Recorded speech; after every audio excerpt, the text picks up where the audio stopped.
In episode 8, we have yet another time jump. This one, roughly 5 to 6 years after the marriage of Daemon and Rhaenyra. Since then, a couple of people aren't doing so hot. The first one is the king. He's basically on his deathbed, which is leaving Alicent and Otto to kind of man the realm. The other person that's not doing well is the sea serpent, Lord Corlys.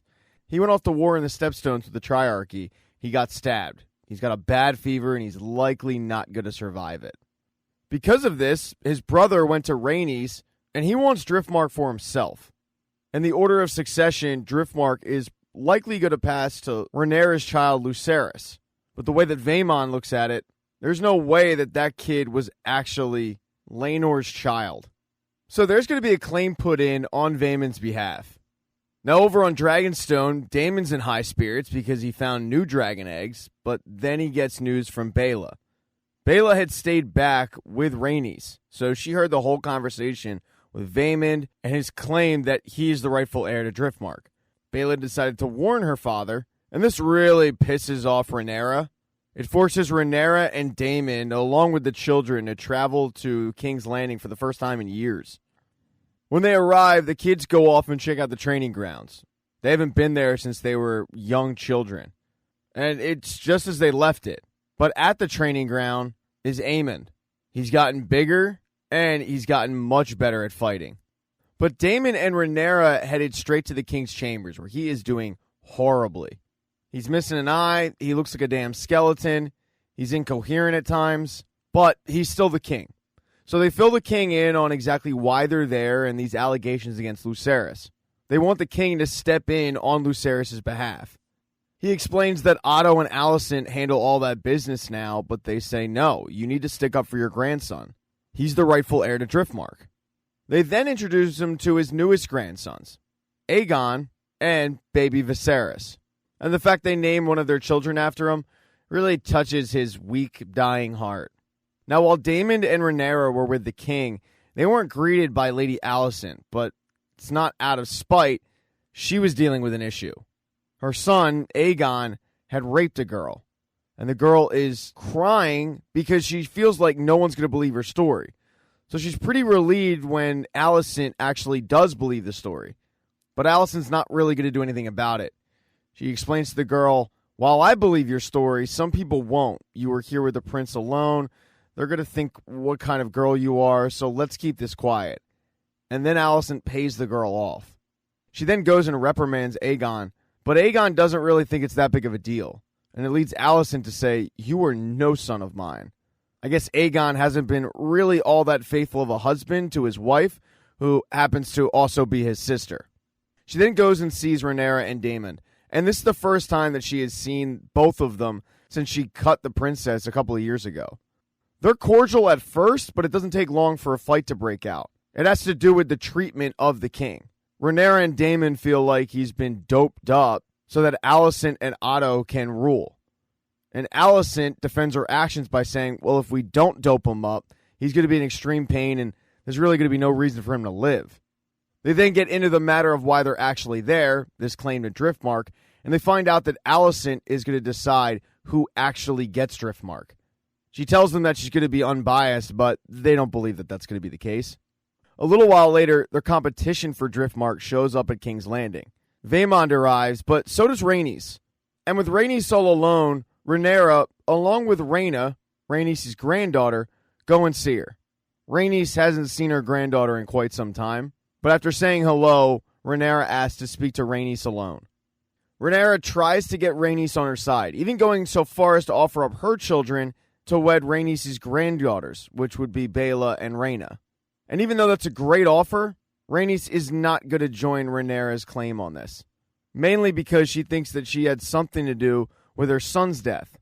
And Rhaenyra swears that she had nothing to do with Laenor's death, but Rhaenys just doesn't believe her. At this point, Rhaenyra is pretty desperate for an ally.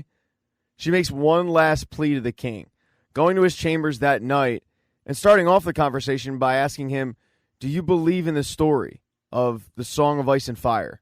He doesn't answer the question, just acknowledging that he knows what the question meant. She then tells him that when he named her heir to the throne, he said he needed to unite the realm against a common foe. But when she was named heir, it divided the realm. And she thought that she wanted to be queen, but the burden is a lot. She grabs his hand and says, "If you want me to bear this burden, then you have to defend me and my children. Defend this claim against Driftmark." But the king doesn't answer. And the next day is the deciding vote, where both parties get to make their claim. Before this happens, Otto Hightower goes to check on the king, who is being tended to by the maesters. And the king tells him, "I want to have a dinner with everybody tonight." Otto tells the king that he'll set it up, and then he goes to hear these claims, being so bold as to actually sit on the Iron Throne, even though he is not the king. Vaemond makes his pitch, and then Rhaenyra gets up to make hers, but the door opens up, and it's the king, hobbling in, ready to take back the throne, kicking off Otto, and finally sitting down after the longest walk possible. He decides to have Rhaenys give some insight. After all, she would have known what the sea serpent wanted. And Rhaenys is honest, saying that Lord Corlys always wanted Driftmark to go to Luke. But then Rhaenys also brings up Rhaenyra's proposal, her children to marry Baela and Rhaena. And the king loves that idea. As far as he's concerned, this matter is settled. Driftmark will go to Lucerys. And that does not sit well with Vaemond, and he can't hold his tongue. He starts ripping the king, starts ripping him for his decision-making, and then he really steps up his game by calling the kids bastards and calling Rhaenyra a whore. The king tells Vaemond, "I'll have your tongue for that," but too late, because Daemon pulls out a sword and chops Vaemond's head off. Rhaenys goes and deals with the body, because she's got to bring that back to Driftmark. But everybody else, they go and have dinner. A dinner that's forced upon them that nobody really wants to be at. The king stands up and makes a speech, saying that everybody in the room are the people he really cares about. But what makes him sad is the fact that all these people have gotten so distant. He tells them that he is dying. He's not going to live much longer, and life is too short to hold grudges. And this speech really hits home with Rhaenyra. So she steps up and gives a toast to Alicent, saying that while they had their differences, Alicent has been extremely loyal and a great wife to the king. And for that, she's really grateful. And Alicent is touched by these remarks. The two women who were enemies are finally able to build a bridge and get over their issues. Alicent even goes so far as to tell Rhaenyra, "You'll be a great queen." But this isn't the only speech, because throughout the dinner, Aegon has really been razzing Jace. Jace is going to marry Baela, and Aegon has been making fun of him for being a virgin, asking if he knows how to have sex. But when Aegon walks over to Baela and tells her, "If you ever want to be with a real man, just let me know," that infuriates Jace. So he steps up, but he doesn't retaliate. Instead, raising a glass to both Aegon and Aemon and saying that they used to be close, and he hopes that they can be close again. After that, the party kicks off, and everybody seems like they're having a pretty good time, but the king's health deteriorates pretty quickly, and he has to leave the room. And when that happens, all hell breaks loose. Because shortly after the king leaves, the food arrives. And they just so happen to put a burnt pig right in front of Aemon. And he's still really sensitive to the whole pig thing. And Luke can't help but laugh at the irony. This infuriates Aemon. He slams the table and says, "No, I have another toast. It's to my nephews, Lucerys, Jace, and Joffrey. They are handsome, they are wise, and they are strong." And strong would have been their name had their mother not run with this lie that they were actually Laenor's children. So when he keeps repeating that they are strong, everybody in the room knows what it means. And it really pisses off Jace. He ends up punching Aemon in the face, and it causes a little bit of a fight. And Alicent actually gets in the middle of it and yells at Aemon. But Aemon pretends that he didn't know what he was doing, saying, "What? I'm giving them a compliment. I'm telling them that they're strong." It really puts a damper on the party, and the kids are sent off to bed. Rhaenyra walks up to Alicent and tells her that she's going to head back to Dragonstone, get the kids settled, but once they are, she'll head back to King's Landing and be with her father.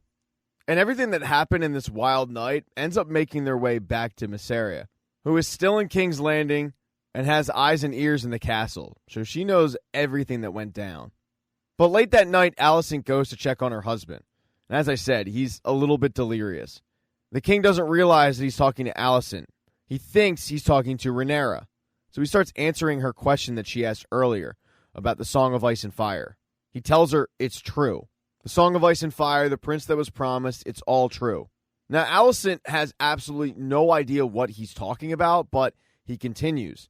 And he says, "You're the one. You must do this." So Alicent thinks that he's talking about her, when in reality, he's talking about his daughter, Rhaenyra. Alicent gets up and leaves the room, and he takes his final breath. Maybe. I don't know. I thought this guy's died like 15 times throughout the show, so who knows? We'll see you next week. Thank you so much for checking out this recap. Please consider subscribing to the channel and subscribing to my Patreon. Hit thumbs up if you liked it. Smash that thumbs down button if you thought it sucked.